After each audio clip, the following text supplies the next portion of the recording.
Gabriel Mokia, président du parti Mouvement des démocrates congolais, est notre premier invité. Bienvenue. Merci beaucoup. Alors, le gouvernement souminois, 37 jours d'attente. Vous qui êtes politique, à votre avis, qu'est-ce qui est à la base de ce blocage? Bon, je crois qu'il y a trop de politiciens. Il y a un climat d'embrouillement dans cette affaire. Maintenant que les députés sont là, les sénateurs sont là, il reste seulement à nommer le gouvernement. Mais je crois qu'il y a des conciliables de part et d'autre. D'abord, il faut voir qui aura quoi, qui va gagner quoi. Donc, il faut maintenant embrouiller des choses de cette façon. Après, maintenant, le gouvernement va sortir. Alors, c'est le premier gouvernement du second quinquennat du chef de l'État. La population estime que le chef de l'État, Félix Tshisekedi, devrait être strict en ce qui concerne les critères des membres du gouvernement. Qu'en pensez-vous? Bon, le problème des critères, ça ne pose pas. Le problème, c'est qu'on ne vient pas au gouvernement pour voler. On vient au gouvernement pour servir la République. Celui qui sert la République sera béni même par l'Éternel des armées. Bon, quand il y a les autres qui disent non, moi je connais le chef de l'État, même si je vole, on ne me fera rien, tout ça. C'est ça qui crée les problèmes dans les pays. Vous estimez qu'il y a eu trop de voleurs dans les gouvernements J'estime ça, il y a eu trop de problèmes. Et puis c'est que les jargons de nos enfants disent des canailles. Donc quand on a un poste, on ne veut plus voir les autres. Ce sont les sous-hommes.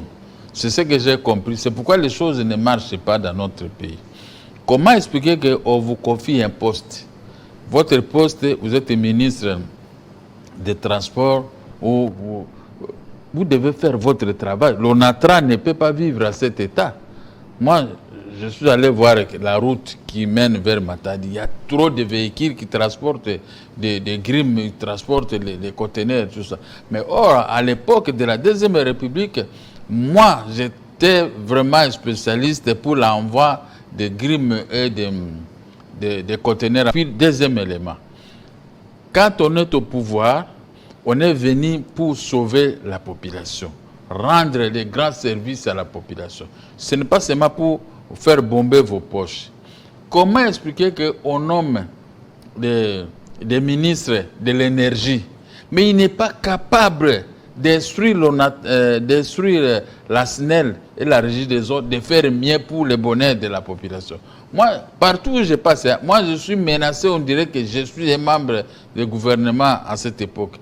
Toujours il faut dire, mais c'est moi qui a, mais voilà ceci, on a dormi ceci, mais c'est moi qui a, il n'y a pas de courant. Moi, toute la nuit, on m'appelle. Donc, vous estimez qu'on a nommé des personnes qui ne sont pas capables, qui ne sont pas à la hauteur. Hein, les gens comme les gens de la SNEL. Il faut faire un rapport consistant au chef de l'État pour que ce rapport-là puisse produire des effets positifs. Mais qu'est-ce que nous voyons? La population partout n'en parle pas. Tout le monde a souffert.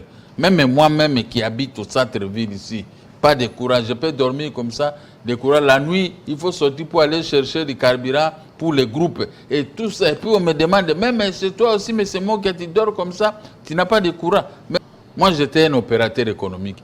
Je sais que dans tel secteur... Il y a certaines personnes qui ont un poids politique et normalement, ils devraient retourner au gouvernement.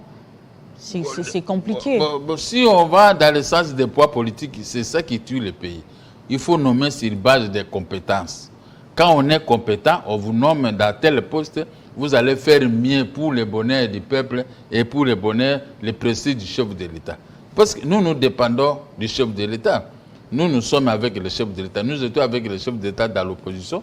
Et maintenant, nous sommes avec lui dans le pouvoir. Parmi les blocages de la formation du gouvernement, selon certaines sources, il y a des personnalités qui ont envoyé les noms de leurs enfants. C'est ce qui bloque, selon certaines sources. Si les enfants sont compétents, en quoi ça pose problème? Bon, les personnalités qui ont envoyé les noms de leurs enfants et la population qui n'est pas personnalité de sécurité. Leurs enfants n'ont pas droit dans ce pays. Tous les enfants, même les vôtres, ont droit. Donc quand on est un chef, on doit avoir la capacité de nommer tout le monde au même diapason. Mais si je dis que l'enfant d'un tel, l'enfant d'un tel, et les enfants des autres, une république démocratique. C'est notre république. Mais on ne peut pas abandonner ça seulement auprès des uns et les autres en souffrance. Non, ça ne va pas. Alors, quels sont les défis qui attendent ce gouvernement, le gouvernement souminois? Les routes, hein, c'est-à-dire les infrastructures, l'électricité, l'eau. Ce sont des défis que la population attend de ce gouvernement ici. Si le président de la République, on ne veut pas lui dire la vérité, mais voilà la vérité qui sort dans la bouche d'un ancien opposant, Gabriel Moki. Il y a l'eau, il y a l'électricité. Et tout ça, en tout cas, on doit s'enteler pour réparer. Parce qu'on dit que le pays n'a pas d'argent. Mais le pays a beaucoup d'argent. Quand nous voyons, non, on a volé autant, on a volé autant. Mais ça, c'est l'argent qui devait subvenir aux besoins de la population. Je parle pour la population, pas pour un individu. Il y a trop de défis à relever. Moi, policier, ou moi, un tel fonctionnaire, je vais avec mobilité de paye, je donne là-bas, on commence à me retracher, on me donne directement les frigos. C'est comme ça qu'on peut gérer les pays. Les pays ne se gèrent pas dans les tâtonnements. Les tâtonnements, pour le moment, nous, les opposants qui sont venus au pouvoir, n'ont plus droit de tâtonnements parce que nous avons beaucoup critiqué. Les défis sont légion, mais le gouvernement doit avoir les priorités. Quelles devront être les priorités, Gabriel Moki? Mais parce que ce que je vois, c'est tout membre du gouvernement a seulement besoin de s'enorgueillir et de voler. Le problème, c'est que quelqu'un qui vient au gouvernement, quand il est là ministre, tu vois, il commence à construire des immeubles, des étages. Mais cet argent de la République, ton salaire est de combien? Mais il n'y a personne qui contrôle ces gens. Donc, les gens sont là que pour piller l'État. C'est pourquoi nous sommes en train de voir, c'est comme ça nous vivons avec cette misère ici. Je ne sais pas où est-ce que nous allons atterrir. C'est très difficile. Parmi les défis, il y a la question sécuritaire. Alors, sur le plan sécuritaire, que doit-on attendre de ce gouvernement?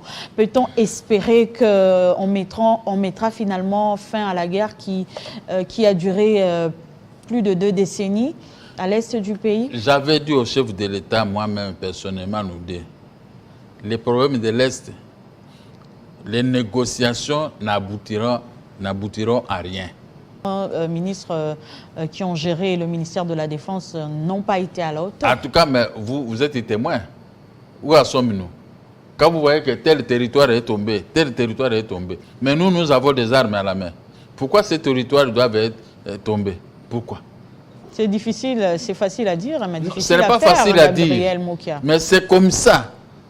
Tel ministre a sa force, tel ministre a sa force.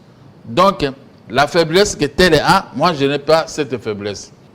Des négociations avec les petits pays, moi je trouve ça, c'est un amusement dans notre pays. Le chef de l'État a dit dernièrement, lors de son séjour de travail à Paris, que si les Rwandais, ou soit les M23, quittaient le territoire congolais, ils pourraient négocier avec le président rwandais, Paul Kagame.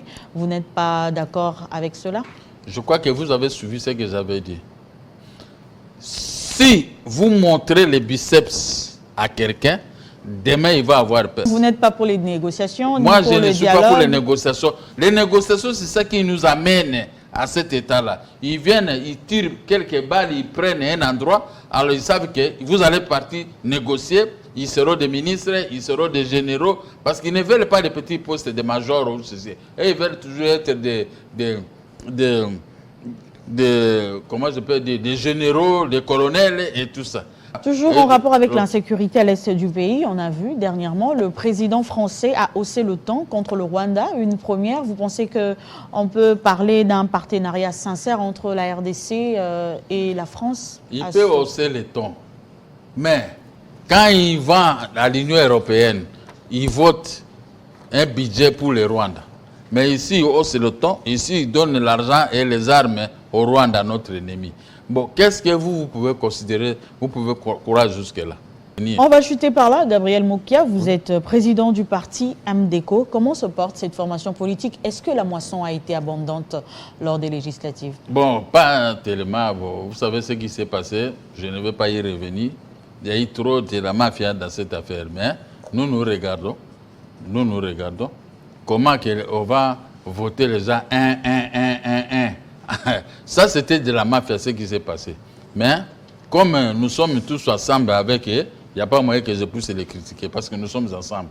Mais je peux seulement dénoncer un peu pour qu'à la longue, on puisse échanger. Nous sommes tous membres de l'Union sacrée, donc on ne peut pas se critiquer, même si on ne se respecte pas, mais on doit trouver l'occasion de pouvoir se respecter. Gabriel Monkia, merci d'avoir répondu à notre invitation. Je rappelle que vous êtes président du parti MDECO. C'est moi qui vous remercie, mais à condition qu'on puisse tenir compte de ce que j'ai dit pour notre nation. Tout à fait, le message est passé. On va prendre le deuxième invité.